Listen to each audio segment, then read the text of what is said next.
Alright guys, been a little while. I guess this makes this episode 3 or part 2 of the Virago Brat build. I've been waiting to get a little bit of fabrication done by a local company that took significantly longer than I was hoping it would.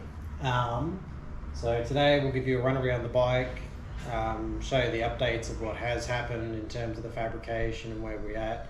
I still have to do a few bits and pieces, so it's going to be probably a lot less talking in this video and a lot more of me doing what needs to get done because I'm running up against the clock at this point.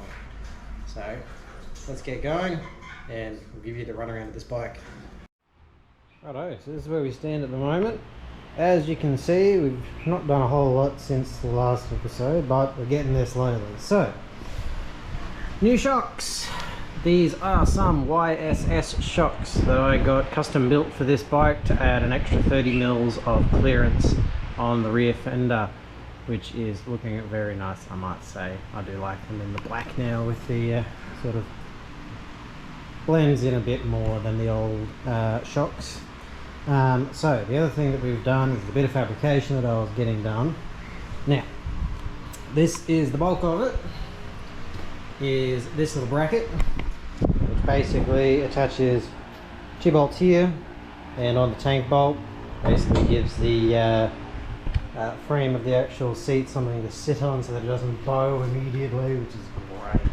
The other thing I got them to do is with the shocks, the bike sort of, bent a lot. So we have an extended kickstand, which I may need to redo the spring for, but we'll get to that if we get to it. So, for now, the plan, the other piece of modification which you probably noticed is this battery box cover, which was just so that basically when I've got the seat,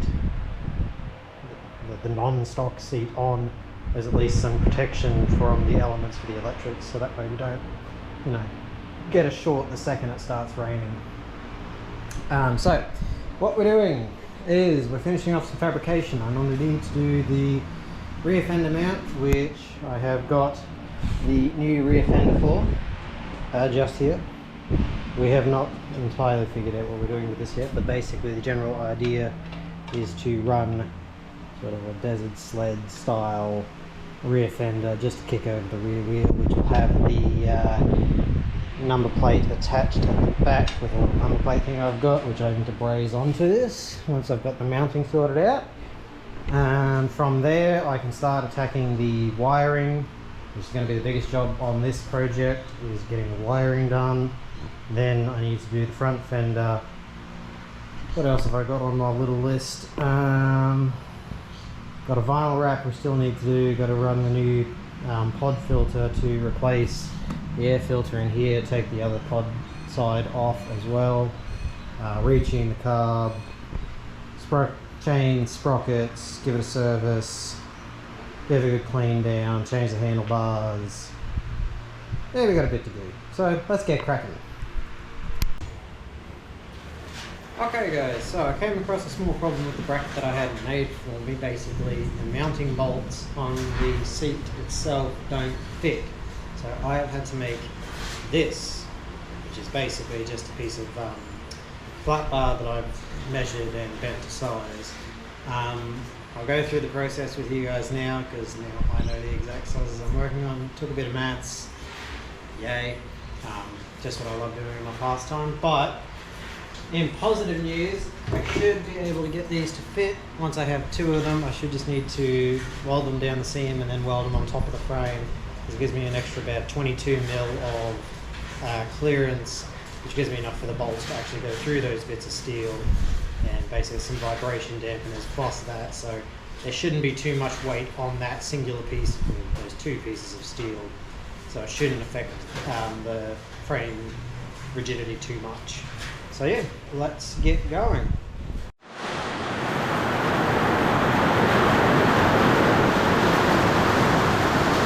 Welcome to North Queensland in the dry season. Alrighty guys, it seems to be the case whenever I'm working on this poor little bike. It is absolutely teeming with rain, and we're going to have to deal with the noise unfortunately, because I've just waited half an hour and it's still here.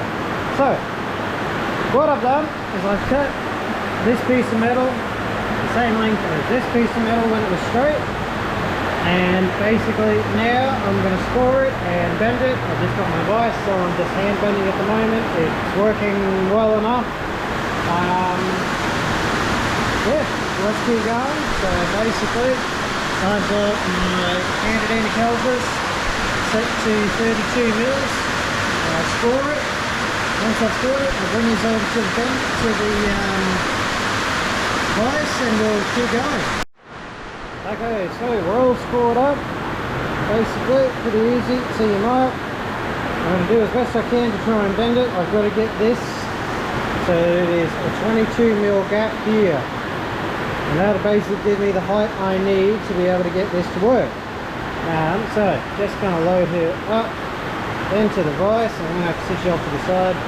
Sorry for the mess guys, but I have been on and off working on this project amongst others for the last few weeks, and quite frankly I haven't had time to clean up because there's been some major life changes while I've been working on things. So,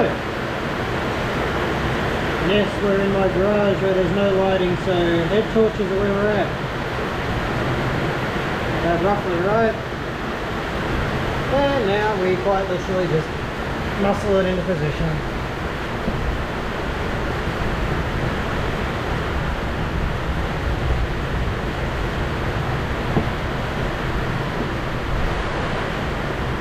I'm trying not to go too far all at once with this one, because I did that with the other one and I had to bend it back a bit after the fact.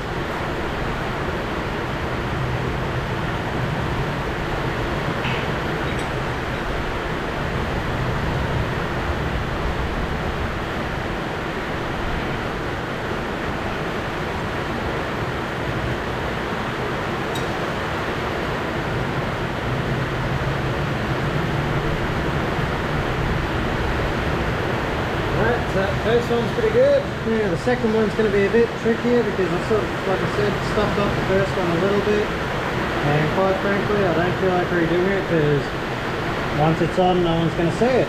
So we're going to hope that this sort of behaves and I just managed to get it right. And I think we've got that pretty close at this point. Oh, what? Inside needs to come down just a touch, but otherwise we are pretty good.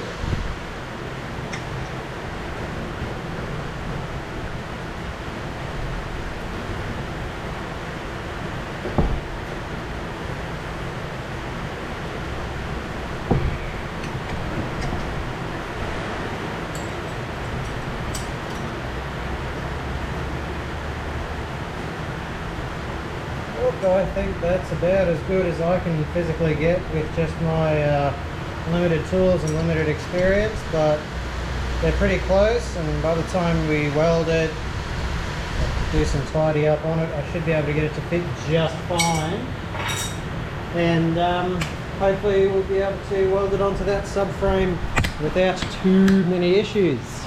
Well, let's see how we go. Alright, so with the lovely assistance of my fiancée, who thought she was going to get out of this but has no such luck, we made the first half of the mounting bracket for the rear fender. It is not super pretty, but guess what? It does the job, and it's hidden under the seat, so who cares? Yes, I will tidy it up, don't worry. So next patch is going to be where these bolts go, just in here. I'm going to make a cross bracket so I can stick at least one bolt, preferably two, through here, and that way we have somewhere to prevent some sideways waving, which should be good. Just so that we can sort of show that it does in fact work with the new seat mount. How far are you, please?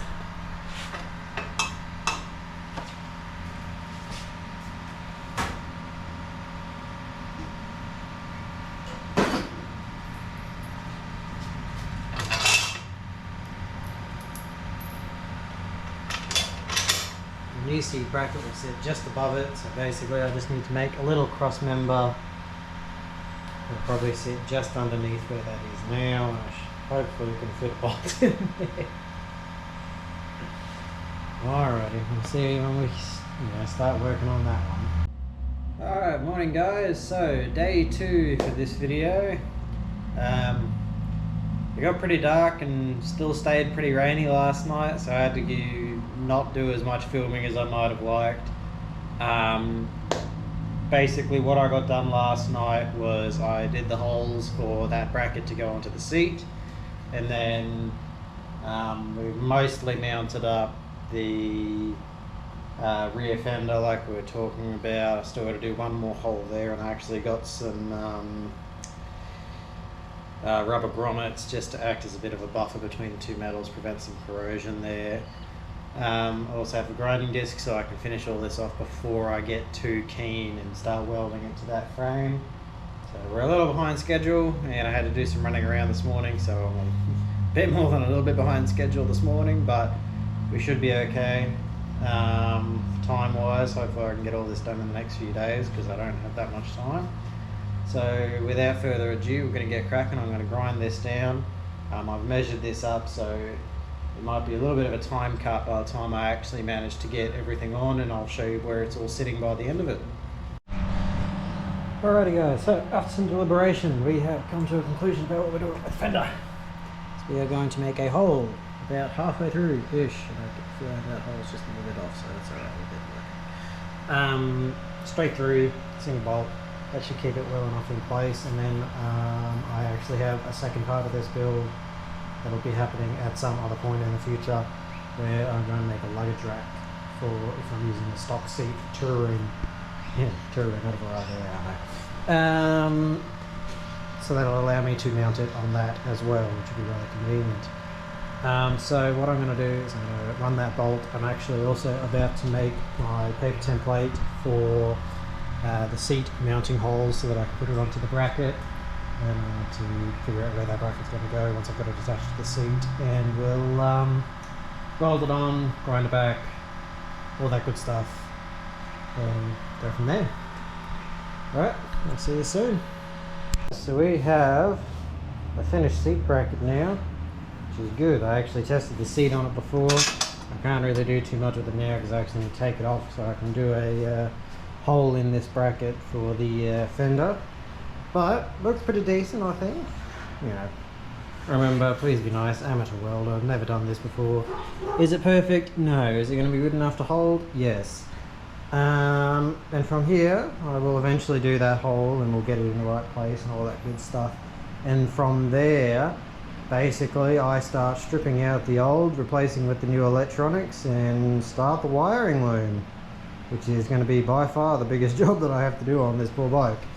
So, all going well, we should be all good. I'm going to give it one last start before I start attacking everything, just to make sure that everything's still running. The engine hasn't really been turned over very much in the last few months, so I'll just give it a kick over, make sure she's running okay, and then start tearing it down, hopefully for the last time. We'll see what happens.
Alrighty guys, so while I finish up this one, I hope you've been enjoying it so far. I promise there won't be quite so much of a gap in between the next video. I have got most of the footage shot and should be edited in the next couple of weeks.